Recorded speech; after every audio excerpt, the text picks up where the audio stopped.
C'est parti pour le rendez-vous. Nous faisons le tour des actualités du monde des cryptos. Aujourd'hui avec Flavio Restelli, consultant chez KPMG. Bonjour. Bonjour. Merci beaucoup Flavio de nous accompagner. D'abord, une info, c'est le géant BlackRock qui dépose une demande pour un ETF Bitcoin Spot à la SEC. Tout à fait, aux États-Unis. Alors, peut-être un peu de contexte. Ouais.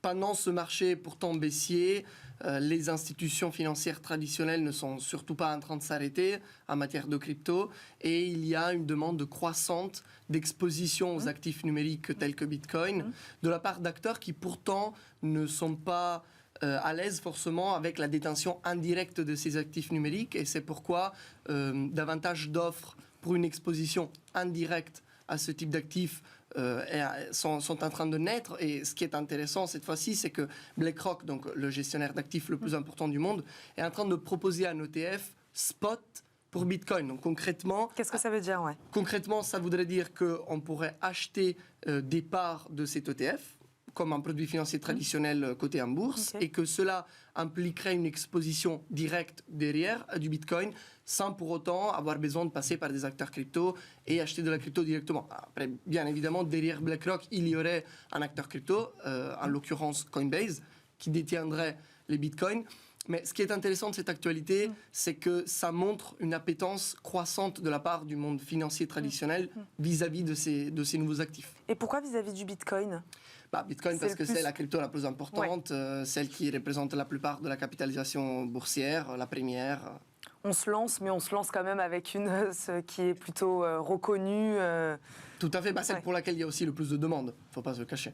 Des acteurs traditionnels, c'est ce que vous disiez, de la conservation, là, se positionnent eux aussi sur des actifs numériques. Tout à fait, et cette fois-ci d'ailleurs, on passe en Europe. On le sait, le cadre réglementaire est en train de progresser, la France a été pionnière, maintenant l'Union européenne avance avec son règlement MiCA.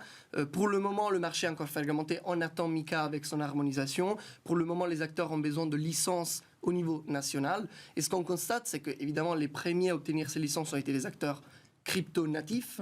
Mais aujourd'hui, même les banques traditionnelles sont en train d'acquérir ces licences pour pouvoir offrir des services crypto. Je pense à KCIS, filiale du groupe Crédit Agricole en France. Je pense à Deutsche Bank en Allemagne. C'est intéressant parce que ce sont des news qui parfois sont un peu négligées, elles ne font pas forcément la une.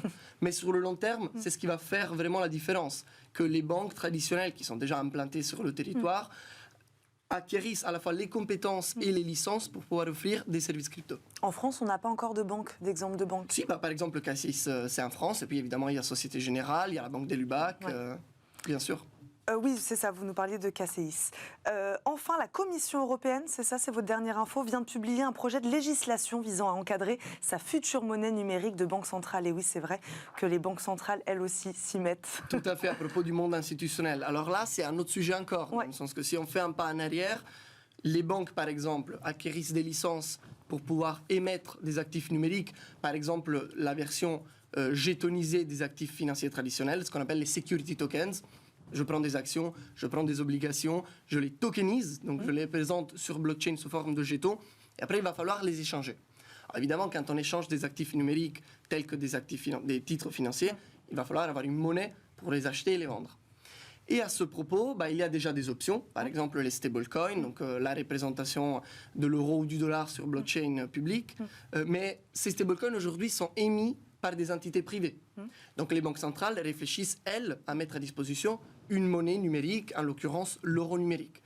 Ce qui est encore compliqué, et on ne sait pas exactement quelle sera la fin de cette histoire, c'est que le projet d'euro numérique de la Banque Centrale Européenne est certes intéressant, mais ne circule pas sur blockchain.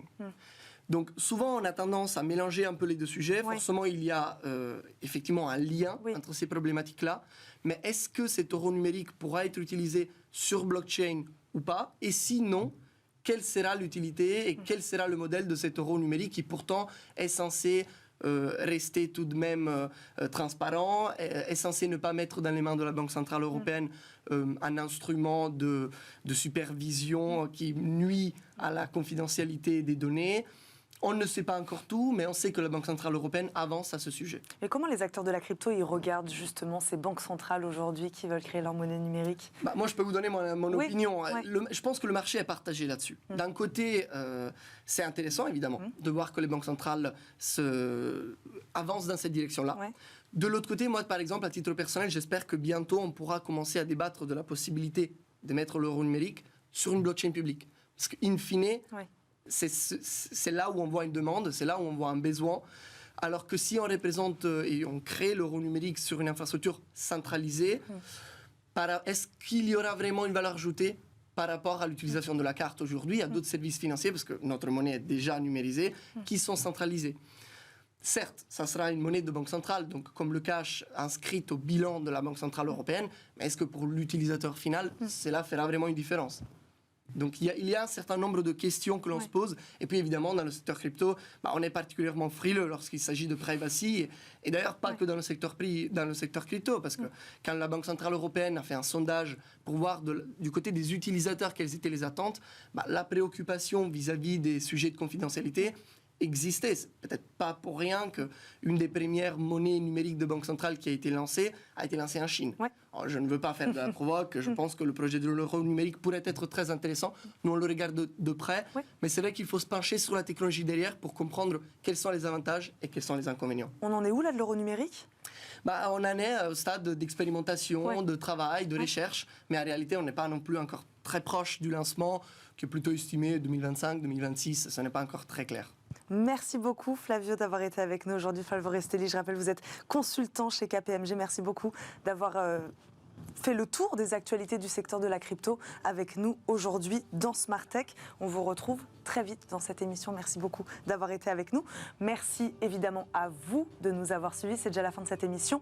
Demain, vous retrouverez Delphine Sabatier à la présentation de ce rendez-vous. Je vais y arriver. Merci à Lily Zalkin qui m'a aidé à préparer cette émission. Très bonne journée à tous sur Bismart et à très vite. Ciao.